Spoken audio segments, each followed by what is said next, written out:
அரசு இல்லையே. எந்த புயல் பாதிப்பிற்கு எங்களை பார்த்து கருணையோடு பார்த்து உரிய நிதியை ஒதுக்கி இருக்கு மட்டும். தானே புயல் இல்லை ஓகி புயல் சொல்லுங்க. 200 பேர் 100 பேருக்கு மேற்பட்டவர் நாங்கள் செத்தோம். நான் இது கன்னியாகுமரியில் தத்தளிச்சு நிற்கும் போது நீங்கள் கப்பற்படையை அனுப்பி எங்களை காப்பாற்ற முயற்சிக்கலை. செத்து விழுந்த உடலை எடுத்து மரியாதையை அடக்கம் பண்ணிக்கிறோம்னு சொல்லி என் மக்கள் கேட்கும்போது நீங்கள் உதவலை. தானே புயலில் நீங்கள் வந்தீங்களா? ஓகி புயலுக்கு உதவுனீங்களா? அதுக்குரிய இடர் நீக்க நிதியை கொடுத்தீங்களா? இப்போ இது கொடுத்துட போறீங்க. இது தமிழ்நாடு அரசு தான் முடிவு எடுக்கணும். நீங்கள் அவங்ககிட்ட நயந்து தர முடியாது வரின்னு சொல்ல முடியுமா? முடியாது.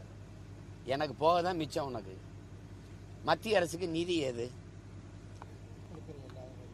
நிதி ஏது சொல். மத்திய அரசுன்னு ஒன்று இருக்குல்ல, இந்திய ஒன்றிய ஆட்சியாளர்களுக்கு நிதி ஏது?